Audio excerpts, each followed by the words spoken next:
want to share a few words about kind of money and happiness, and to think a little bit about the psychology of money.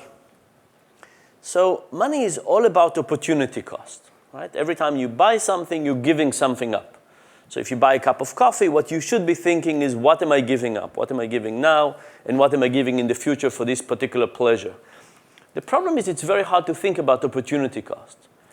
So we went, for example, to a car dealership, and we asked people, they were about to buy a car, and we said, if you go ahead and buy this car today, what are you giving up? And people had no answer. And then we pushed them. We said, look, if you're going to buy this car, something would give what? This was a Toyota dealership, and people said, if I buy a Toyota, I can't buy a Honda.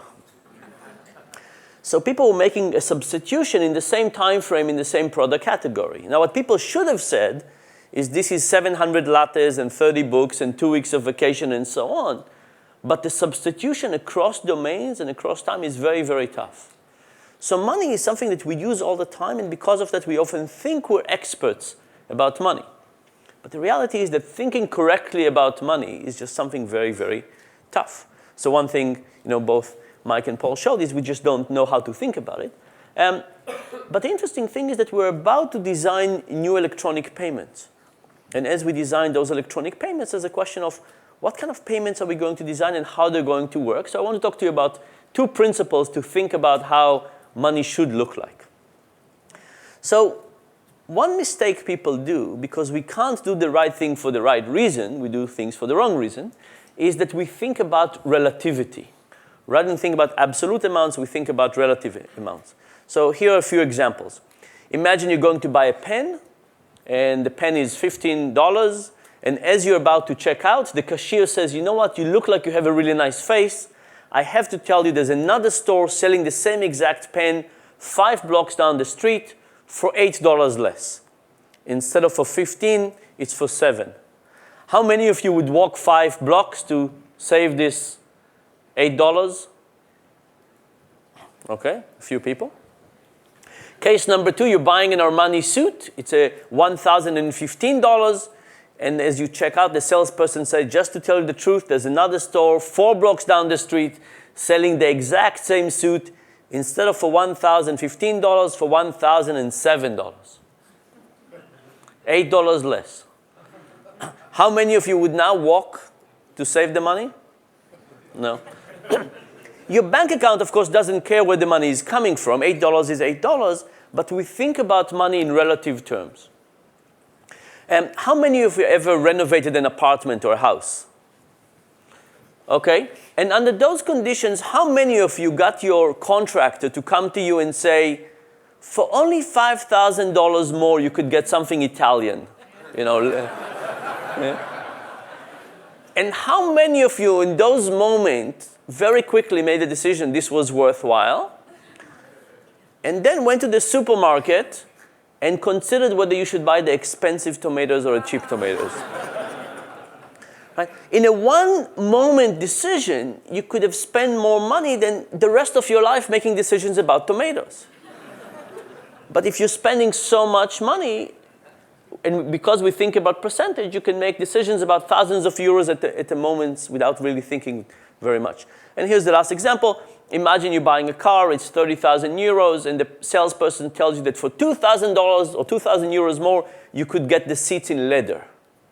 I don't know what the benefits are, but let's assume they have some benefits. Versus you buying a chair for your office. It's 500 euros. And the salesperson tells you that for 2,000 euros more, you could get it in leather. Presumably you sit more on your office chair than in the car. Whatever utility leather has, it would have more utility. But that's not how we think about it. You say 40,000 euros, 2,000 looks cheap, 500, 2,000 look incredibly expensive. We don't think about the utility of what we're getting. We're thinking about relative prices. And one other example is something we call the pain of paying. Imagine I owned a restaurant, and you came to eat in my restaurant, and I figured out that people eat on average 50 bites and pay $50. And I came to you and I said that because you're such a nice person, I'll give you a discount. It would only be 50 cents per bite, half price. And not only that, but I'll only charge you for the bites you eat. The bites you don't need to eat, no need to pay. And you'll sit down and I'll serve you your dish and I'll stand back and I'll take my pen down, and every bite you take, I'll mark a little note in my notebook. And at the end, you'll be charged only 50 cents only for the bites you eat. How much fun will that meal be?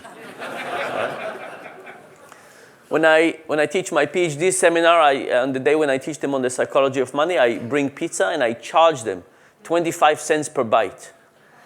And they eat such big pieces that they suffer. They just try to maximize. But in the process, of course, nobody enjoys himself. Another example, imagine you go on a cruise. It's an expensive cruise to Alaska.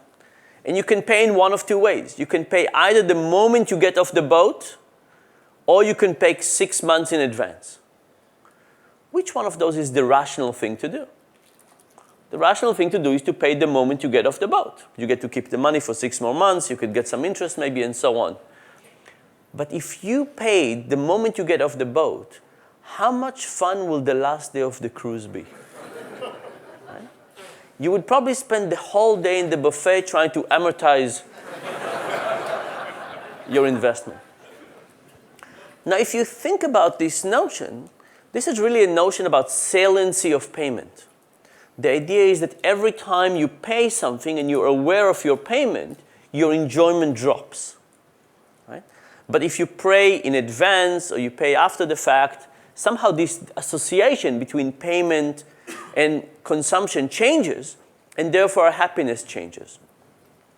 Credit cards, by the way, are an amazing way to alleviate this association, to change it. What happened? You go to a restaurant. How many of you, imagine you went to a restaurant and you could pay with cash or with credit card. How many of you would feel slightly worse, slightly more ting at the end of the meal paying with cash? Right? Why is it? It's because, you know the price, it's the same thing, but when you pay and consume at the same time, your enjoyment drops.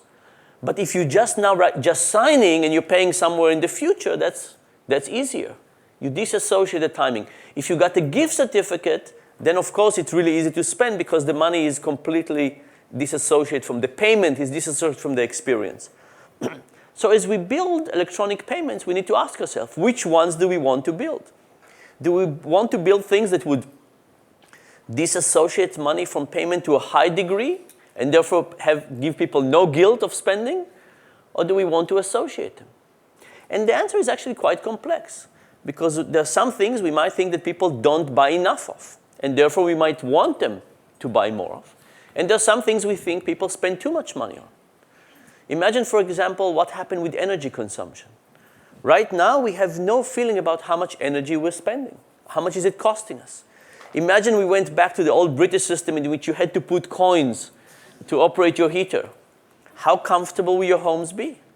Probably much less in the winter. Right? The moment we start associating payment and experiences, we start to think about things in a very different way. The issue of the pain of paying, by the way, also tells you something about what's a good gift.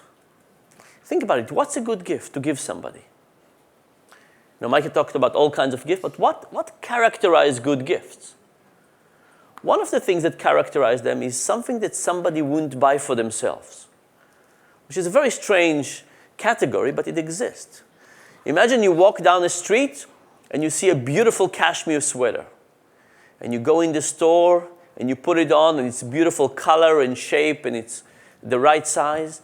And you look at the price tag and you say, I can't possibly justify this. It's not that you don't have the money, but it just seems exorbitant.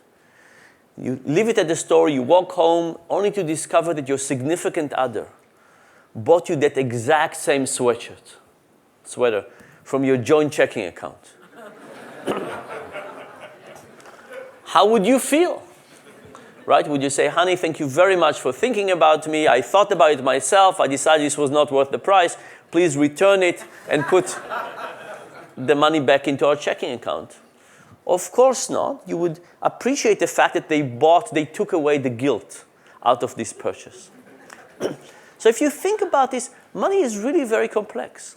When we think about it generally, we think it's a really simple thing, and because we deal with it all the time, we think we know how to deal with it. It's actually quite complex. And as we invent new technologies, electronic payments, mobile payments, and so on, it's really interesting to say about what kind of future are we going to create. Are we going to create one that gets us to give more money away? Are we going to create one that gets us to think about our purchases, think about our pleasure, have less pain of paying, more pain of paying? I think it's an interesting question. So that was for that. Actually,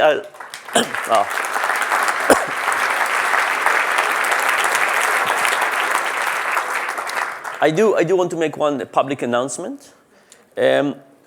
We have a little confession booth, not in the main room, but the room behind it.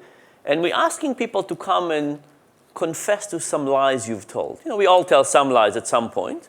And we ask you to come and share some lie that you've told before. Something interesting, you've learned something from it, and so on. And we also know a lot about public commitments. So who here is willing to go later and tell a lie? Come on. Oh, in the back, more? Very good. I have prizes for people who are willing to do it. Anybody? No? I can't tempt you? Okay, I'll tell you one little story about lying. Maybe that will encourage you to come later to check it out. A guy goes to confession. And he says, "Forgive me, Father, for I have sinned." And the father said, "What have you done, my son?" And he says, "I'm 72 years old, and I just had sex with two 25-year-old twins." And the priest is appalled. And he says, 75 years old, just had sex with two 25-year-old twins. I want you to walk around the church 70 times and say 700 times Hail Mary and give $1,000 to charity. And how long has it been since your last confession? And the guy said, "I've never been to confession. It's my first time." He said, "You're 75 years old. You've never been to confession. How can that be?" He says, "I'm Jewish." So if you're Jewish, what are you doing here and why are you telling me? He said, "I'm telling everybody."